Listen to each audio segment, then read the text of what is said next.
Why do some women get complimented on their outfit and elegant women get complimented on everything? It's never the price tag. It's never the logo. It's something smaller, something almost invisible, a tiny detail most people scroll right past.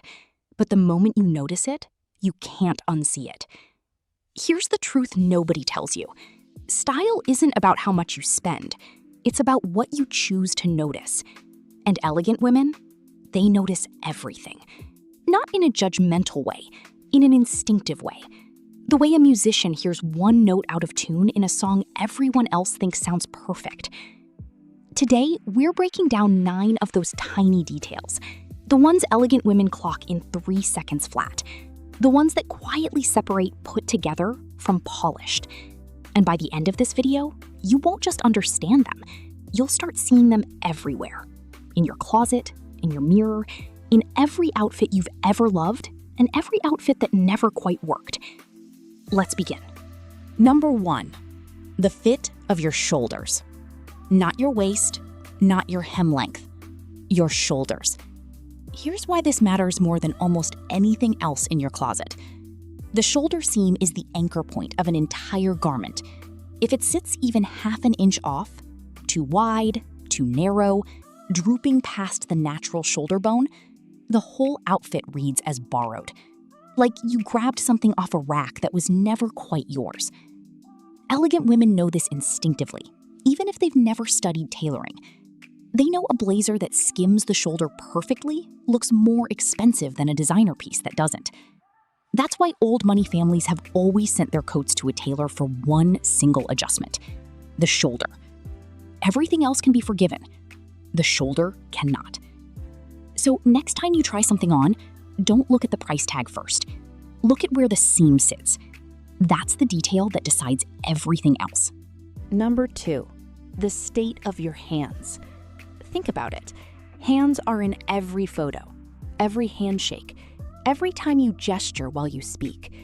And yet, most people spend their entire routine on hair and skin and completely forget the one thing that's visible in almost every interaction. Elegant women notice hands before they notice jewelry. Cracked cuticles, chipped polish, dry knuckles. These aren't small things, they're loud things, whispered quietly. A woman with soft hands, trimmed nails, and a single simple ring will always look more composed than a woman wearing 5 rings over neglected hands. This is why grandmothers used to say, "A lady is known by her hands." It wasn't about vanity, it was about attention. Hands show whether you take care of the parts of yourself no one's forcing you to take care of. Number 3, how your clothes move when you walk. This one's almost cinematic. Watch any woman who's ever been described as effortlessly elegant, and you'll notice something strange.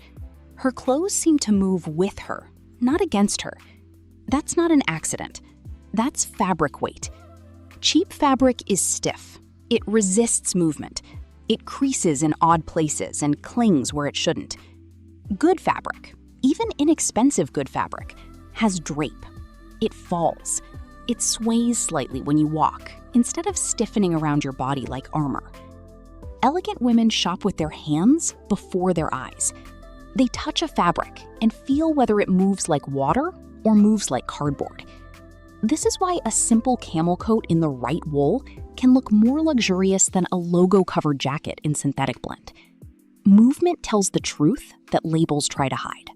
Number 4, the gap between your hem and your shoe. This sounds oddly specific, but it's one of the most consistent things stylists point to when they explain why an outfit just works.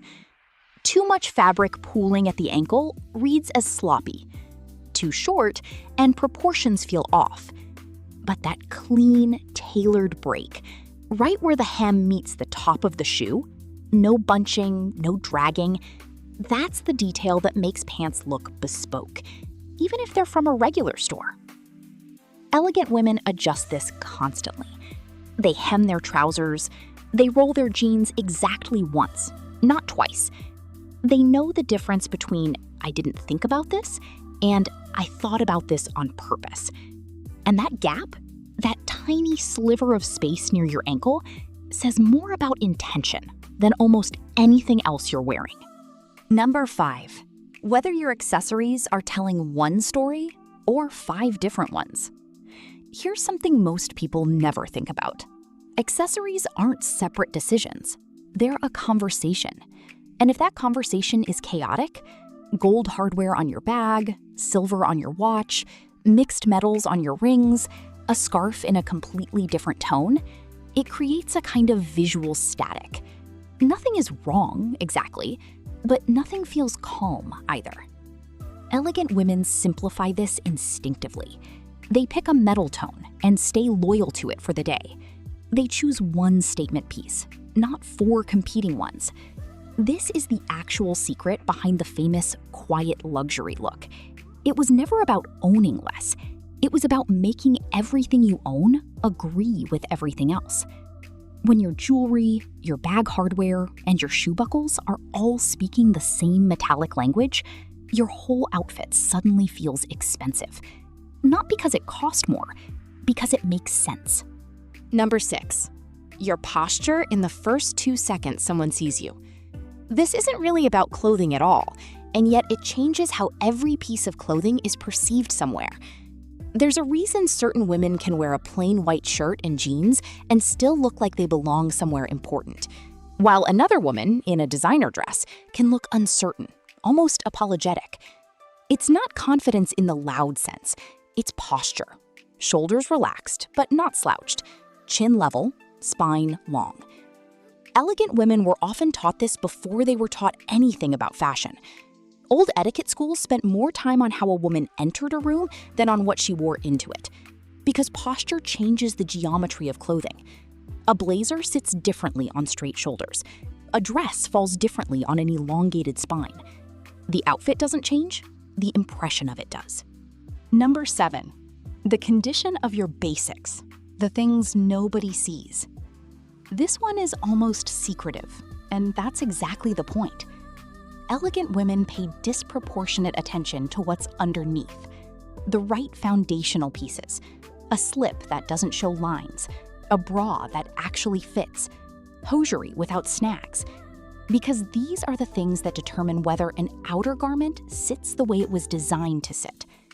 You can spend a fortune on a beautiful dress, but if what's underneath is wrong, the dress will pull, bunch, or gape in ways that undo the entire effect.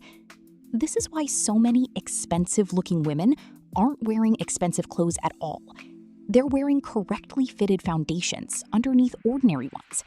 The visible becomes elevated by the invisible. Number 8, how your hair interacts with your neckline. Here's a detail almost nobody consciously tracks, but everyone unconsciously reacts to. A cluttered hairstyle against a busy neckline creates visual competition. Texture fighting texture, line fighting line. But when hair is pulled back slightly or tucked with intention against a clean neckline, the whole face becomes the focal point instead of the hair. Elegant women often choose simpler hairstyles specifically because they know their outfit already has a job to do. They're not competing with their own clothes. This is why a sleek low bun with a structured collar reads as polished, while loose, chaotic waves with the exact same collar can look unfinished. Same clothes, same face, different framing. Number 9, whether your outfit fits the moment, not just your body. This is the final layer, and it's the one that ties everything else together. An outfit can be perfectly tailored, beautifully fitted, color coordinated down to the last button, and still feel wrong if it doesn't match what's actually happening. Overdressed for a casual lunch reads as trying too hard. Underdressed for a formal dinner reads as not paying attention. Elegant women read the room before they get dressed for it. They ask a quiet question before leaving the house. What does this moment actually require? This instinct, dressing for context, not just for the mirror, is often the single biggest difference between women who look put together and women who look truly elegant. Because elegance was never really about the clothes. It was about awareness, noticing the room, noticing the shoulder seam, noticing the hands, noticing the 100 tiny details that most people walk straight past. So here's the truth we opened with, and it's worth repeating. Elegant women don't have more money. They have more attention. They've simply trained their eyes to catch what others ignore. The fit, the fabric, the hands, the posture, the tiny half-inch of space near an ankle. None of it requires a bigger budget. All of it requires a slower look. So the next time you get dressed, try this. Before you walk out the door, pause. Check your shoulders. Check your hands. Check the way your hem meets your shoe. You'll be amazed how much changes when you simply start paying attention, the way elegant women do. If this helped you see your own style a little differently, you know what to do. Stay close, because next time we're going even deeper into the tiny signals that quietly separate ordinary from unforgettable. Subscribe so you don't miss it.